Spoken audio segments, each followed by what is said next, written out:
20세기가 문을 열면서부터 활발하게 연구가 시작이 되고 21세기로 접어들면서 혜성처럼 급부상하기 시작한 분야가 있는데, 바로 그것은 인문학의 발전과 함께 언어의 놀라운 영향력을 깨닫기 시작했다. 언어의 영향력을 찾아내는 그런 작업이 활발하게 진행되어 가기를 시작을 했습니다. 왜 이렇게 언어에 대한 각별한 관심과 연구를 기울이게 됐는가 하면, 언어에는 핵폭탄보다도 더 가공할 에너지가 있다는 사실을 확인하게 되면서 세인들의 관심과 함께 활발한 연구가 계속되고 있는 겁니다. 그 가운데서 주목받고 있는 언어가 어떤 언어인지 아세요? 우리 한번 옆에 분들하고 또 앞뒤 분들하고 한번 인사를 나누는데, 이렇게 귀한 분들과 한자리에 자리를 같이 하고 예배 드릴 수 있게 됐다고 하는 것, 이게 축복이면서 얼마나 감사한지 몰라요. 지금 이 시간에도 성전을 찾아오고 싶지만 육체적인 그 질병을 인해서 병상이 있는 분들도 있어요. 또 어떤 분들은 생태학적으로 주어지지 않는 건강 때문에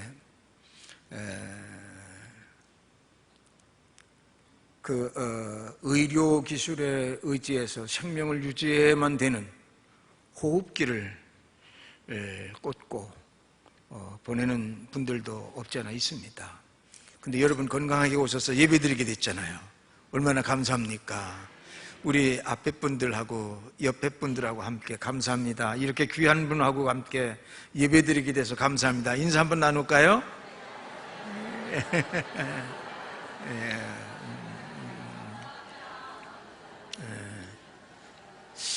근데 딱 한 분이 표정이 없어요. 그 한 분 때문에 다시 한 번 또 해야 될 것 같아요. 예?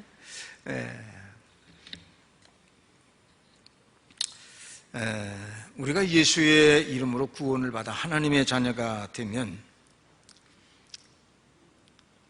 무엇을 구하든지 어떤 소원을 가지고 있든지 우리가 소망하는 바를 반드시 응답받는 세 가지 비결이 있어요. 마가복음에서만 우리에게, 마태복음을 통해서만 우리가 한번 찾아보려고 하는데, 마가복음 11장 24절에 있는 말씀에 보면 무엇이든지 기도하고 구하는 것은 받은 줄로 믿어라. 그러니까 일단 기도했으면 그분의 몫으로 넘겨버리라고 말이에요. 일단 기도했으면. 기도하는데도 하나님 정말 도와주셔야 돼요. 아이고, 언제 이루어지지? 그건 기도가 아니에요. 일단 기도했으면 그 다음 일은 그분이 하시도록. 무엇이든지 기도하고 구하는 것은 받은 줄로 믿어라. 그 다음에 두 번째는 마가복음 9장 23절에 보니까 할 수 있거든이 무슨 말이냐? 믿는 자들에게는 능치 못할 일이 없느니라. 첫째는 기도하는 대로 응답받고, 두 번째는 믿는 대로 응답받고, 그 다음에 세 번째 중요한 것이 있어요. 마가복음 11장 23절에는 말씀해 보니까 그가 말하는 것이 이루어진 줄로 믿고, 말하는 것이 이루어진 줄로 믿고 마음에 의심치 아니하면 그가 말하는 대로 되리라, 그런 말이에요. 야, 이거 얼마나 큰 축복입니까? 마가복음이 말하는 3대 축복입니다. 이렇게 언어라고 하는 것은요, 기도와 함께 또 믿음과 함께 강력한 파워가 숨겨져 있는 언어가 되거든요. 그런 가운데서도 특별히 주목받기 시작한 것이 이 감사라는 언어입니다. 감사라는 언어. 이 감사 속에는 아주 신비한 에너지가 있어요. 감사 속에는요. 그래서 우리의 삶에 큰 동력이 되는 에너지가 감사 속에 숨겨져 있다는 사실을 우리가 모르고 지나갈 때가 대단히 많아요. 그런데 우리가 구약 성경으로 거슬러 올라가서 보게 되면 지금부터 3,500년 전, 몇천 년 전이요? 3,500년 전. 대단히 오래된 횟수입니다. 이미 하나님의 말씀인 성경은 우리에게 감사함으로 살라고 말씀하셨어요. 그런데 뒤늦게 우리 인간들은 20세기를 지나면서 그걸 깨닫기 시작한 거야. 그 언어학적인 뿌리를 찾아보면요, 헬라어로 카리스라고 하는 말에서 감사라는 말이 나왔어요. 그런데 또 신비하게도요, 은혜라고 하는 말도 카리스라고 하는 말에서 나왔어요. 그래서 감사와 은혜는 같이 가는 거예요. 내가 하나님의 은혜에 대해서 감격해 있으면 감사한 일들이 일어나게 되고, 우리가 그저 감사한 마음을 가지면 은혜가 쏟아지는 거예요. 은혜가 쏟아지는 거예요. 우리가 많이 상용 활용하고 있는 언어가 있는데, 말이 있는데, 카리스마. 카리스마가 있어. 어떤 분이 그러더라고요. 감독님은 카리스마가 있어요. 근데 그분이 수준이 높은 거예요. 근데 이 카리스마라고 하는 것도 이 카리스에서 나왔어요. 카리스마라는 것은 정확하게 표현을 하면은 감사가 있는 삶을 살아가는 사람, 은혜에 대해서 깨닫고 있는 사람에게 영적인 카리스마가 생기는 거예요. 존경스러움과 위엄이 있고. 그래서요, 감사가 있는 곳에는 은혜가 오게 돼 있고 따라오게 돼 있고, 은혜에 대해서 깨닫는 사람에게는 감사가 있게 말하는 게 같이 가는 거예요. 같이 가는 거예요. 그동안 임상심리학에서 연구한 결과 보고에 의하면 진심 어린, 이게 그냥 말로만의 감사가 아니라 진심 어린, 내 마음속으로부터 우러나오는 진심 어린 단 한마디의 감사만으로도요, 우리 몸속에서 어떤 일들이 일어나는가 하면 우리 몸 안에서 자생하고 있는, 기생하고 있는 수십만 마리의 나쁜 병원체들이요, 초토화되는 효과가 일어난다고 말이에요. 근데 아직도요, 면역력이 약해가지고 이렇게 아파하고 저렇게 아프고 이곳 아프고 저곳 아프고 한 사람들은요, 그거 다 그리스도 안에서 수상한 사람들이야. 우리가 감사한 마음을 진정으로 갖게 되면요, 강력한 에너지가 우리 안에서 생성이 되는데요, 우리의 면역체를 얼마나 강하게 만들어내는지 몰라요. 그런데 감사가 없으니까 면역력이 약해가지고 일본 독감이 오면 일본 독감으로 콜록거리고, 러시아 독감이 오면 러시아 독감으로 콜록거리고, 바이러스에 이기려면 다른 방법이 없어요. 감사하세요. 감사하세요. 그래서요, 현금에 와서 감사에 대한 책들이 많이 출간되고 있어요. 제가 근본에 아이들한테 가 있는 동안에 내가 어떤 책을 좀 읽을까 하다가 그 황성주 박사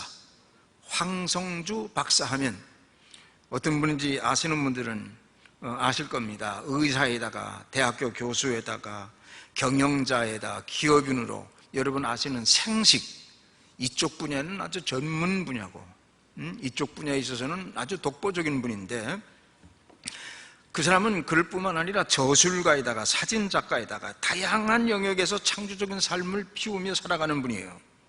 근데 이분이 현재 그 이롬 생명과학연구원 원장으로 지냈는데, 그분이 써낸 책이 있어요. 그 책 이름이 뭔지 아세요? 절대감사. 절대감사. 저기 나왔죠? 절대감사. 저는 LA 가서 그 책을 샀는데 18,000원 주고 샀어요. 우리나라 돈으로. 근데 한국에 와서 보니까 9,900원이야. 그래도 그 책을 잘 읽고 왔으니까 감사한 일이죠. 그 책에서 보니까요, 우리의 삶을 행복하게 하는 절대적인 동력이 있는데, 우리를 행복으로 끌고 가는 절대적인 동력이 뭐냐? 감사. 감사 있다는 게 감사.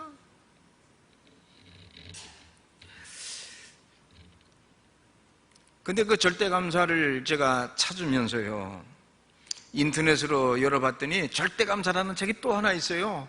김병태 목사면서도 대학교 교수인, 신학교 교수인데 그분도 똑같은 이름으로 책을 냈어요.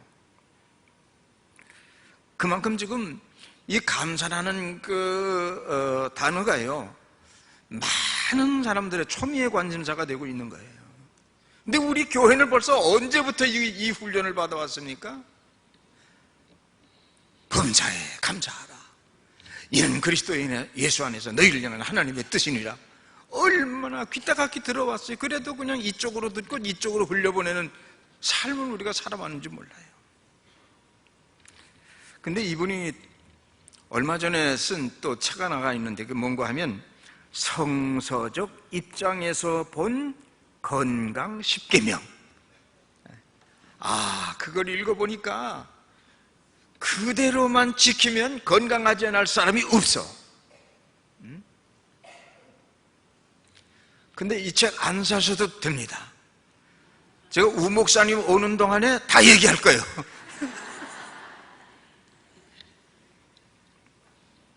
절대 감사, 긍정적 감사. 이 긍정적 감사라는 말은 무슨 말인가 하면, 잘 될 것으로 믿고 편안한 마음으로 오늘의 삶의 아픔과 어려움과 고뇌 속에서도 기대를 걸고 감사할 수 있는, 이게 긍정적 감사입니다. 긍정적 감사. 한마디로 말해서 우리 기독교는요, 감사의 종교입니다. 감사의 종교. 데살로니가전서 5장 16절 18절 있는 말씀 여러분 잘 아시죠? 제가 초두를 얘기하면 여러분이 그 뒤를 여러분이 끝맺음 해주세요. 한번 해볼까요? 준비가 다 됐어요? 항상 참 쉬지 말고 범사에 다 됐어요. 그리하면 우리 주 예수 그리스도를 향해서 우리에게 주시는 하나님의 명령이다 그랬어요. 하나님의 명령, 하나님의 명령. 하나님의 뜻이라는 말이에요. 하나님의 뜻. 우리 그리스도인이 마땅히 해야 될 일들이 많이 있지만 그 중에서 가장 중요한 것이 있다고 하면 감사함으로 살아가는 삶입니다. 감사함으로. 오늘은 세 가지를 말씀드리려고 해요. 감사에 대한 세 가지.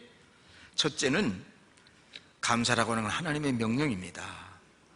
따라해 보실까요? 감사는 하나님의 명령이다. 명령이라는 건 어떤 것입니까? 전시에는요, 분대장까지 불순종하는 사병들에게 총살할 수 있는 권한이 주어지는 거예요. 무서운 거예요. 명령이라는 건요, 명령 불복종 하면은 이건 명령, 총살해도 괜찮은 거예요. 근데 하나님께서 우리에게 주신 명령이 있어요. 뭡니까? 범사에 감사하라. 이게 명령이단 말이에요. 명령. 출애굽기 23장 14절로 16절에 있는 말씀에 보면 이스라엘 백성들에게 주신 말씀인데 1년에 3번씩 감사의 절기를 지키라고 했어요. 첫째는 무교병의 절기를 지켜라. 그 출애굽을 기억하면서 감사하라. 두 번째는 맥주 감사절을 지키라. 오늘 우리가 지키는 맥주 감사절. 그 다음에 세 번째는 추수 감사절이죠. 수장절을 지켜라. 그러니까 수장절을 지키고 맥주 감사절을 지키고 하는 이 모든 것들이 하나님 헌금 많이 나오기 위해서 하는 게 아닙니다. 이 감사 절기를 통해서요, 감사의 의미를 되새기고요, 잃어버렸던 감사를 찾고요, 더 좋은 미래로 가는 감사의 에너지를 충전하는 그 말이에요. 그런 의미에서 이런 절기가 주어진 거예요. 우리가 생각할 때 흔히 감사라는 것은 좋은 일이 일어났을 때는 이건 누가 뭐 얘기하잖아도 감사하죠. 그 말 잘 나오죠. 그런데 삶이 광야처럼 왜 그렇게 고달프고 외로운지, 하는 일마다 풀려지질 않고 얽히고 설키고, 그럴 때도 감사하는 거예요. 그럴 때도 감사하는 거예요. 감사의 에너지를 동력화시키라고 말이야. 감사의 에너지를 동력화시키라. 왜 그렇습니까? 로마서 8장 28절이 그 답입니다. 한번 따라해 보실까요? 모든 것이 합력하여 선을 이루느니라. 우리에게 슬픔이 찾아왔어요. 근데 믿음 안에서 시간이 지나가다 보니까 그것도 내가 넘어야 될 강이었어요. 그런 경우 많죠? 여러분, 양춘가절 새봄이라고 하는 계절은 그냥 찾아오는 것이 아니라 엄동설안을 거쳐서 찾아오는 거야. 새 아침의 햇살은 그냥 찾아오는 것이 아니라 어두운 밤을 넘어서서 찾아오는 거야. 그렇기 때문에 잘 되면 잘 되는 대로 감사하고, 잘 안 되면 잘하는 대로 더욱 좋은 미래를 주실 걸로 믿고 감사하고, 이게 절대 감사요. 이게 우리 그리스도인이 가져야 될 감사다 그 말이죠. 예를 들어 볼까요? 다니엘이라는 사람이 있죠. 하나님 앞에 반듯하게 서기 위해서 나라에서 하나님 앞에 기도하지 말라고 명이 내렸는데도 불구하고 다니엘은 기도했어요. 그런데 어떻게 됐어요? 사자굴에 던짐을 받았어요. 보통 사람들 같으면 어떡해요? 저 같으면 그랬을지도 몰라. 아니, 내가 믿음대로 살라고 그랬는데 그래서 사자굴 속에 집어넣었더니 하나님 어떻게 된 일입니까? 이게 내가 그만둘 거야. 이게 믿음이고 뭐고 다 때려칠 거야. 그런데 다니엘이라는 사람은 사자굴 속에 던짐을 받으면서도 감사했어요. 어떤 일이 일어났어요? 다음날 다니엘이 뼈대만 남은 줄로 알고 임금이 울면서 사자굴 속 앞에 서서 들여다보았더니 사자들이 순한 양이 돼가지고 다니엘을 품에 안고 다니엘은 잠들고 있는 거야. 여러분, 요나를 알지요? 요나? 니느웨로 가던 요나? 그러다가 물고기 뱃속으로 들어가 버리고 말아버리잖아요.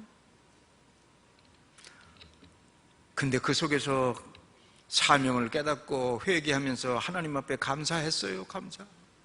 어떤 일이 일어났어요? 아예 안에 들어간 뭐가 그냥 위에서 그 윗속에 들어가더니 막 우당탕거리고 뭐 그래. 그러니까 더러운 거 내가 먹은 모양에다가 퇴하고 퇴해버렸어요. 그래서 그 길로 니느웨 성에 돌아가서 복음을 전할 때 니느웨 성이 변화되는 역사가 일어났어요. 모든 것이 합력하여 선을 이루느니라. 주님이 십자가상에서 돌아가실 때 감사했어요. 십자가상에서 고난받으면서도 감사했어요. 어떤 일이 일어났어요? 온 인류가 구원을 받는 새로운 역사가 시작이 된 거예요. 범사에 감사하라. 명령입니다. 명령입니다. 감사하세요.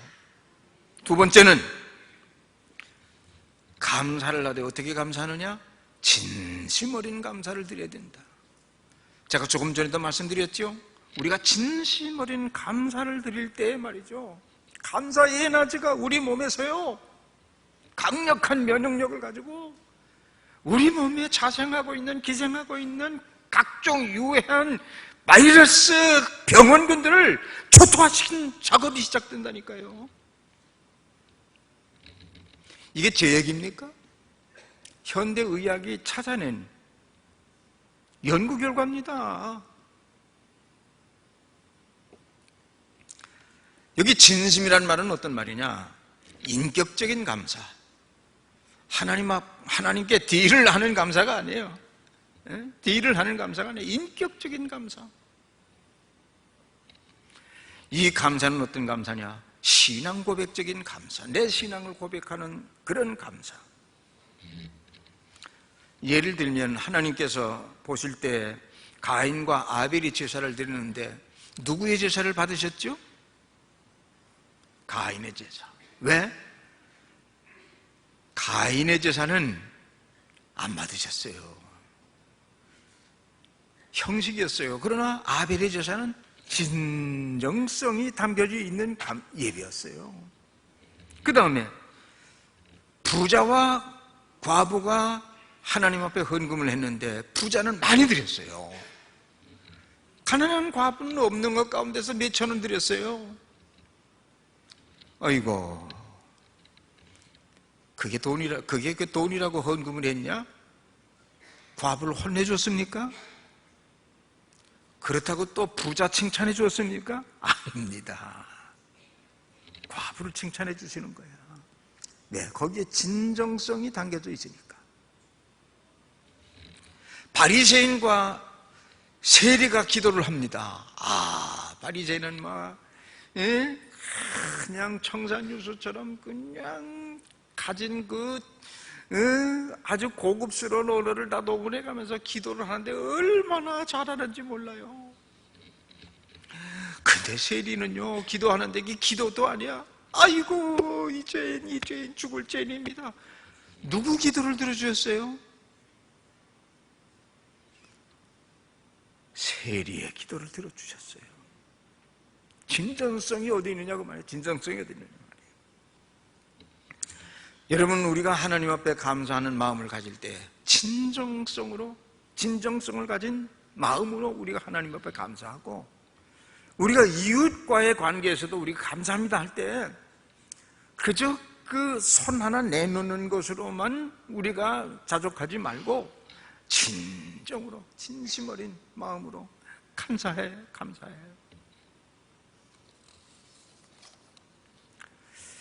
근데 이 감사가 나오지 않는 이유가 몇 가지 있습니다. 첫째, 원망이 내 안에 가득 차 있기 때문에 감사가 안 나와. 불평, 뭔가 그렇게 불평이 많은지만에 감사가 안 나와. 시기, 질투, 미움, 분노, 그게 있으면 감사가 안 나와요. 나고 싶어도 그것이 막힌 척 버리고 말아버려요. 또 한 가지는 마음의 상처가 있으면요 감사가 안 나와요. 근데 요 근자의 그 상담 심리학에서 보면요, 상처를 누구에게 받느냐? 부모에게 상처받은 사람들이 많고 가까운 사람들에게 상처받은 사람들이 많아요. 의외의 일이에요. 의외의. 우리가 진정으로 그 모든 것들을 다 십자가 보혈 앞에 내어놓고, 하나님, 나도 죄인입니다. 누군가는 나를 원망할지도 몰라요. 누군가는 내가 분노했던 것을 기억하고 있는지 몰라요. 용서해 주세요. 대신 감사하는 마음 가지고 살게 해주세요. 여러분, 분노가 얼마나 무서운지 여러분 아세요? 우리가 1분 동안 분노를 하면 말이죠, 으악 하고 분노를 터뜨리면요, 뇌에서요 수십만 개의 뇌세포가 죽는 거예요. 절대로 분노하지 마세요. 일을 하려고 하면은요, 십자가 복음 붙들고 넘어서야 돼. 분노가 찾아다 보게 되면 어떻게 됩니까? 치매가 빨리 오는 거야.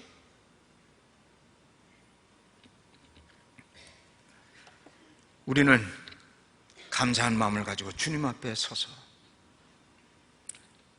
감사의 마음을 주 앞에 드리고, 또 감사한 마음을 이웃과 더불어 함께 나누면서 주께서 허락하신 제단을 섬겨나갈 수 있는 거룩한 성도가 되면 될 줄로 압니다.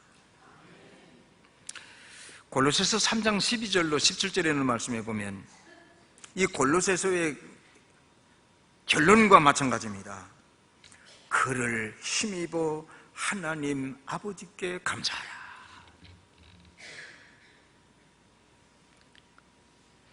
감사가 생활화된 감사여야 된다. 이 감사라는 것은 우리 신앙생활의 꽃입니다. 또 감사라는 것은 우리의 신앙생활에 있어서 열매가 되어야만 됩니다. 어떤 면에서 성숙한 그리스도인의 기준이 어디 있느냐? 감사입니다. 감사는 자기 표현입니다. 신앙적 고백입니다. 우리가 성령 충만하면 그냥 방언의 은사를 받고 예언의 은사를 받고, 물론 그 성령 안에서도 그것도 다 인정할 수 있지만은, 성령 충만한 사람은 어떤 사람이냐? 감사가 살아있는 사람이에요. 성령 충만한지 아니한 것인지 가장 정확하고 확실한 리트머스 검사지가 있는데, 바로 감사가 있느냐, 이 감사가. 그래서 우리 감리교회를 시작한 요한 웨슬리 목사님은 감사를 가리켜서 성숙한 그리스도인의 표적이다 그랬어요. 제가 남원자의 글을 하나 보았어요. 한센병이죠. 옛날에는 문둥병이라고 그랬어요. 그 나환자는 시간이 갈수록 병세가 심각해지면서 코도 떨어져 나가고, 하루 저녁 자고 일어나면 손가락 하나가 떨어져 나가고 또 하나 떨어져 나가고 썩어져 가는 거예요. 그런데 그 사람의 모습은 실망하는 모습도 보이질 않고 불평하는 모습도 보이질 않고, 다만 하나님께 감사하는 기도만 있었어요. 어떻게 그럴 수 있었을까? 그분의 기도입니다. 내가 그대로 읽어드릴게요. 하나님, 제가 이 병으로 썩어져 죽을지라도 죽는 순간까지 나의 성대만은 상하지 않게 하여 주십시오. 그리고 왜 감사하는지, 이 성대로 내 생명이 다하는 그 순간까지 하나님을 찬양하게 하십시오. 감사합니다. 그런 기도를 드렸어요. 여기 안 뜨네. 이게 한센병 환자 저기를 제가 이렇게 순서가 막 왔다 갔다 가니까 잘 못 드시는 것 같은데, 전에 제가 개운교회에 있을 때 제 친구 목사가 경천원에서 목회를 했습니다. 그 남환자촌이었죠. 지금은 다 없어졌는데, 한 번은 제가 예배를 인도해달라고 해서 가면서 우리 아이들을 데리고 갔댔어요. 교육적인 효과도 좀 보려고 제가 데려갔었죠. 다 예배 마치고 돌아오는 길인데 우리 아이들이 저한테 그렇게 묻는 거야. 아빠, 그 예배당에는 젊은이가 없어. 다 노인들이야. 어린 아이의 눈으로는 그 한센병으로, 이 나병으로 찌그러지고 어그러진 것이 노인으로 보였던 모양 같아요. 그래서 제가 다 이렇게 설명을 했어요.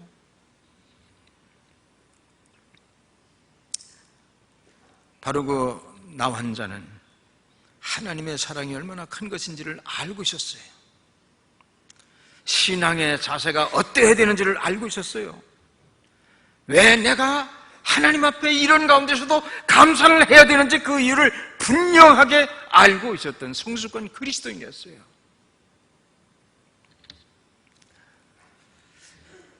저는 그 글을 보면서 제 자신을 생각해 봤어요. 제가 그 입장이 있었더라고 하면 과연 그런 감사가 나올 수 있었을까? 제가 몇 년 전에 간증을 한 번 했던 적이 있는데 또 한 번은 해봐야 되겠어요. 아이들에게 가려고 목욕탕에 가서 목욕을 하고 났는데 자고 나니까 눈이 이상해요. 근데 내일 저녁에는 비행기를 타야 되는데, 그래서 안과에 갔더니 이 바이러스가 감염이 됐대요. 그래서 어디서 감염이 된 것 같으냐, 그래서 내가 어제 목욕탕에 가서 그 물속에 들어갔다 나온 것밖에 없는데, 안 됩니다. 목욕탕에 가서는요 잠수해서는 안 됩니다. 거기에 각종 바이러스들이 우글우글 하고 있기 때문에요 몸만 넣어야지. 그러고는 어쩔 수 없이 비행기를 탔어요. 근데 뭐 그냥 막 쏟아지는 그 진통과 아픔 속에서 10시간을 버팅기다가 LA 공항에 내렸어요. 그리고 아이들 집에 갔는데 뭐 견딜 수가 없어요. 그 시간에는 병원 문 여는 시간이 아니니까 그 다음날 아침에 해가 뜨자마자 그 병원을 찾아갔어요. 안과 병원을 찾아갔어요. 찾아갔더니 여자 의사인데, 아니 이 지경이 되도록 어떻게 관리를 하셨습니까? 선생님, 주의 깊게 들으세요. 지금 선생님은 실명 위기의 선상에 서 있습니다. 눈을 잃을지도 모르세요. 그러면서 진료를 해주는데요, 세상에 캄캄해지는 거예요. 이 눈을 잃다니 캄캄해지는 거예요. 다 진료를 해준 다음에 하는 얘기가, 선생님 내일 다시 오세요. 미국은 토요일날은 병원이 문을 여는 날이 아닙니다. 그래서 제가 토요일날은 문을 안 열잖아요. 선생님의 눈이 워낙 지금 실명 경계선상에 서 있기 때문에 치료를 받아야 됩니다. 제가 나올 테니까요. 그래서 자는 둥 마는 둥 그 밤을 지새군요, 시간 전에 미리 가가지고 파킹라드에서 문 열리기를 기다렸는데 딱 한 5분쯤 되니까 의사 선생이 청바지 입고서 나타나더라고요. 그 근무하는 시간이 아니니까. 그러니까 불을 켜고 저를 또 이렇게 진료를 해주더니, 선생님, 그분은 제가 목사인 줄 모르죠. 내일도 나오세요. 내일 주일인데요. 그래, 나오셔야 됩니다. 그래서 일부 예배를 마치고서는 또 불이 났게 달려갔어요. 병원에 찾아갔더니 또 그날도 와서 기다리는 거예요. 그 치료를 다 해주더니 위기는 넘어선 것 같은데 내일 봐야 확실하겠습니다. 내일 나오세요. 그 월요일 날입니다. 그 월요일 날 찾아갔어요.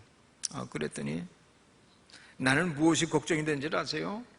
위기는 좀 넘어진 것 같다는 얘기를 들었으니까 희망이 있다는 얘기인데, 글쎄 무슨 걱정을 내가 하는지. 보험이 없으니까 무슨 걱정했었겠어요? 위기의 경계선에 서 있었다고 할 때는 무엇이든지 그냥 다 맞춰도 그냥 눈만 건강해지면 했는데, 그게 해결되니까 그 다음에 돈 걱정이 되는 거예요. 그게 찾아갔죠. 찾아갔더니 감사합니다. 참 희한합니다. 이 치료는 인간의 언어를 가지고는 설명하기가 어려울 정도로 아주 양호합니다. 내일 그 다음 날 말고 그 다음 날 다시 오라는 거예요.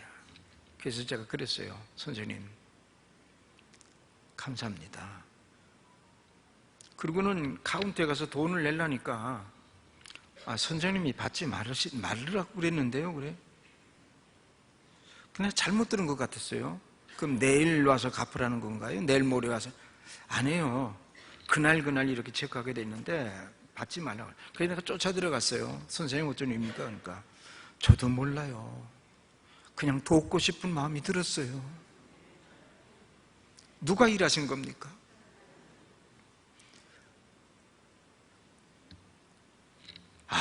그때 기뻐 뛰며 주를 보았네. 그냥 온통 세상이 나를 위해서 존재하는 것 같고요. 나보다 더 행복한 사람이 있으면 나와봐라.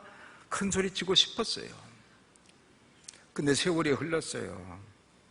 걱정스러운 일이 생기고 짜증스러운 일도 생기고 어려움이 생기면요, 아이고 이렇게 세상살이가 이렇게 힘들지 하다가도 아니야 하고 의사를 생각하면 아이고 감사하지. 감사가 저절로 나오는 거예요. 감사가 저절로 나오는 거예요. 그러면 모든 어려움이 더 풀려져 나가는 거예요. 아침 햇살처럼 또 행복이 찾아오는 거야. 그래서 저는 그 위에는 더 많이 그 찬송을 부릅니다. 내 마음에 계신 주 이름 예수, 복된 예수, 내 눈에 눈물 씻기는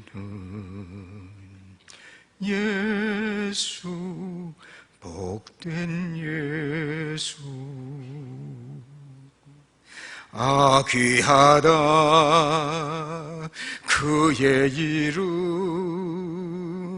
갈보리 산 내 어린 양, 귀한 생명 버리셨네. 예수, 복된 예수.